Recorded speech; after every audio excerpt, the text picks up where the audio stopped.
God, there's some like comic humor here. There's because she's really good in the film. She's got some really good comic timing, and the character that she plays a Russian sort of like person who's in charge of this huge massive prison, where Constantine, the alternate to Kermit the Frog, is actually kept.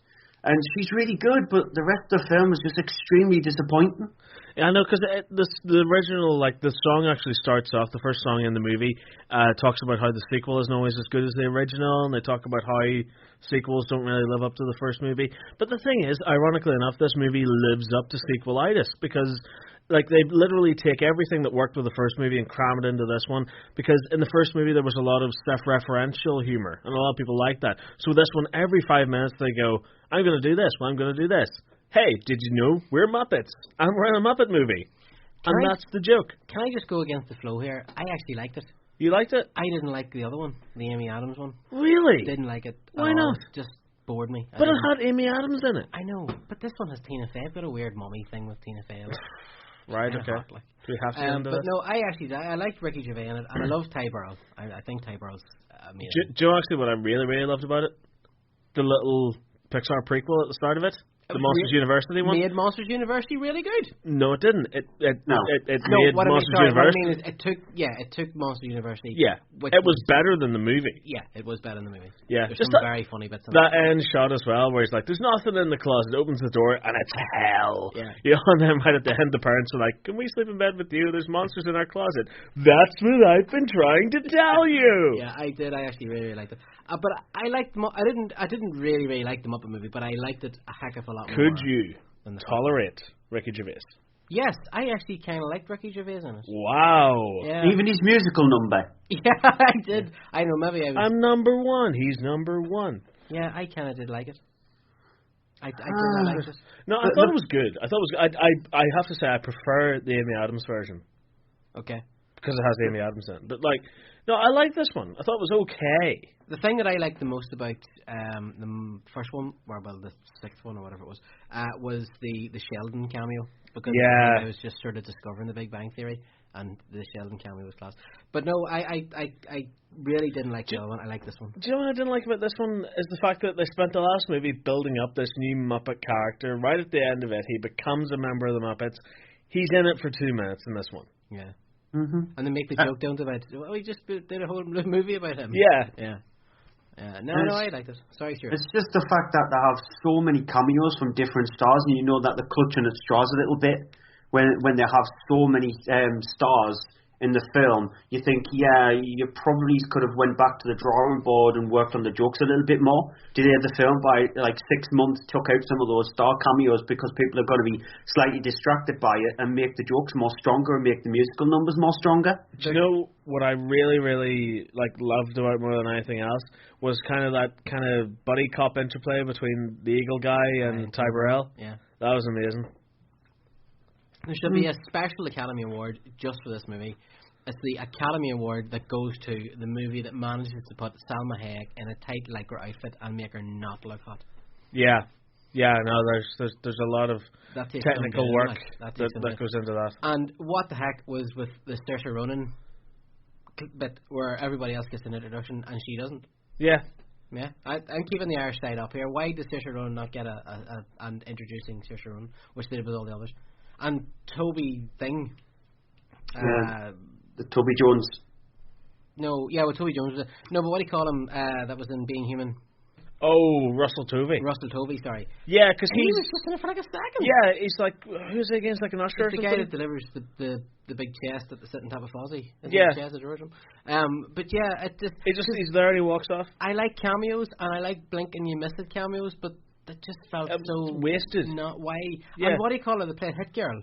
Oh, Chloe Grace Moretz as well. Yeah. And Tom Hiddleston. And Tom Hiddleston was quite funny in it. Yeah. But yeah, there was a lot of. I'll never forget. Because Tom Hiddleston was the guy in the prison. He kept trying to escape, wasn't he? Yeah, that was fun. I actually tasered him on the way back. Yeah.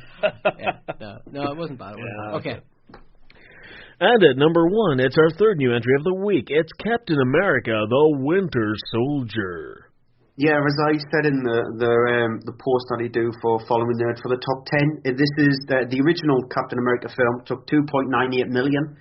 This has taken just over 6 million. So again, with like every sequel to any of the original Avenger films. They've taken much more than the film previously. Obviously, it hasn't beaten the Avengers. The Avengers Assemble took something like 15 million in its opening weekend. But still, for a standalone Marvel film, this is still a really decent takings. You probably would have expected slightly more, considering that it had preview few days as well. But still, it's brilliant takings for it, and opening in 24 countries and number 1 in 24 countries.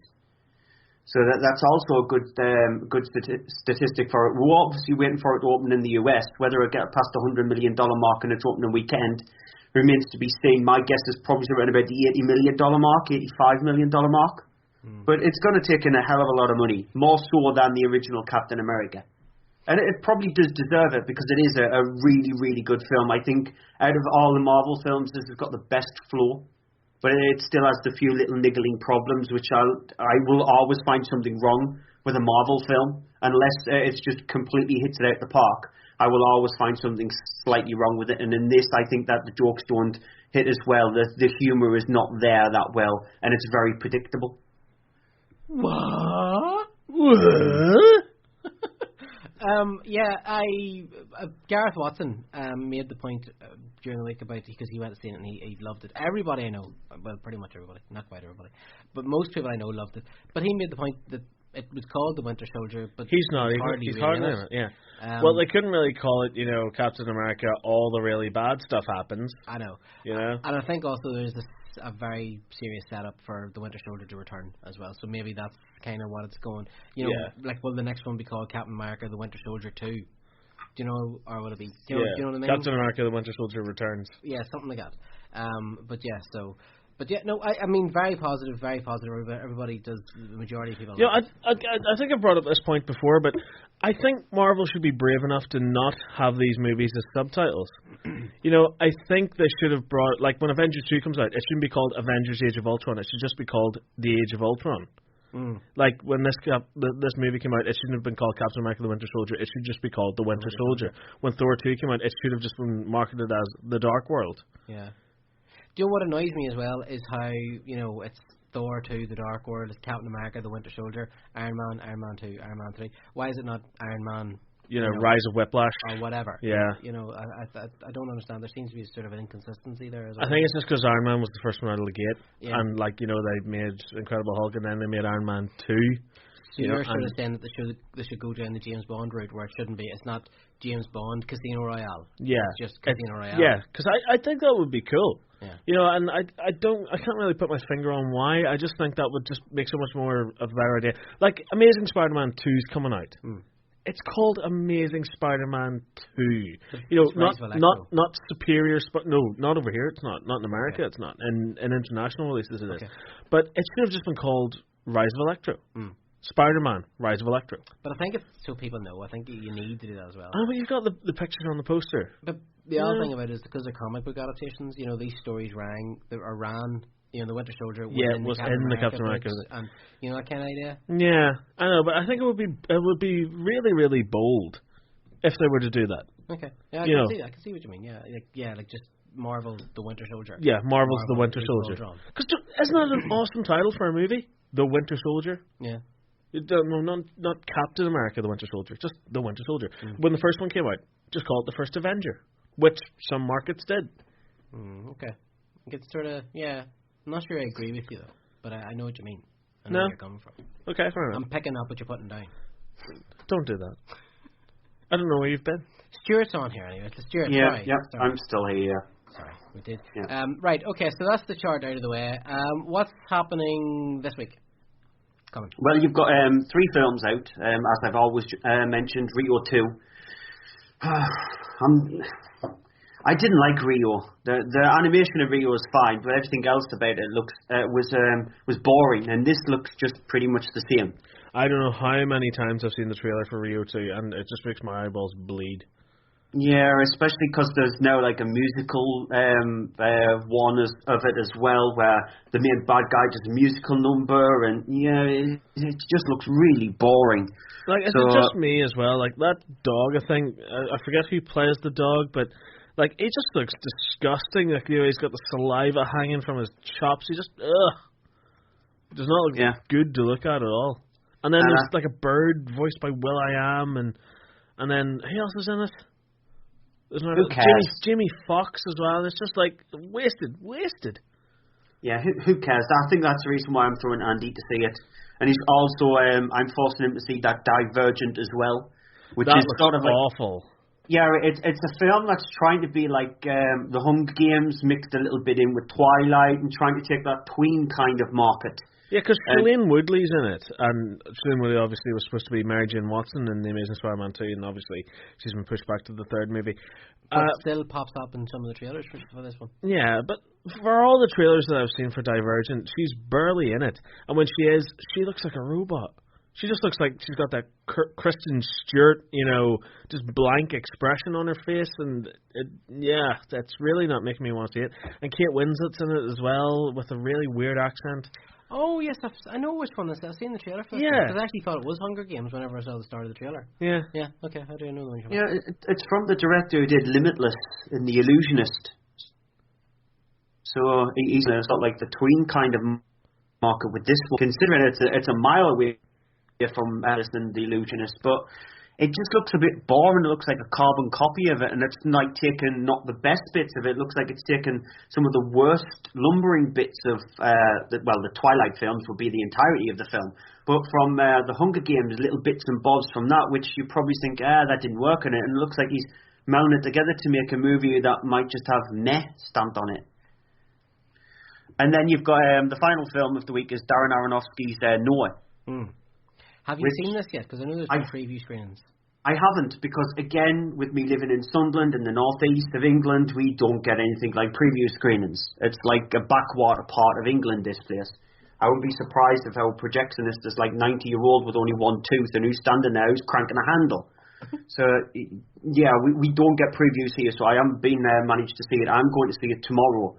And it looks really interesting, and from what I've been hearing, the trailer is very what happens in the trailer is just a tiny minute portion of what happens in the entirety of the movie. So we've been seeing a lot of spoiler trailers. You look at Amazing Spider-Man 2, I think we've seen the entirety of the movie with the amount of trailers that's been released for that. Whereas with Noah, supposedly there is a lot of strange surprises in the film, which is making me slightly eager to see it.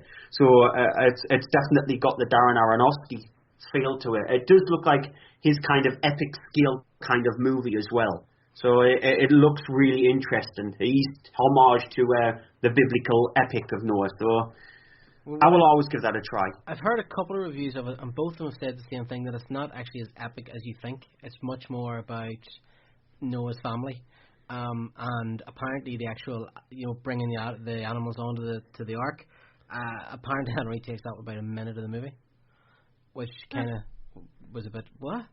So yeah, I've heard a couple people say that as well. Well, there's the surprise there then, because people are probably just expecting it to be this over-the-top CGI animal fest with loads of water crushing all over the place and people getting killed, etc. But we might be in for a decent character piece. It doesn't come at all. Apparently, it's not like that.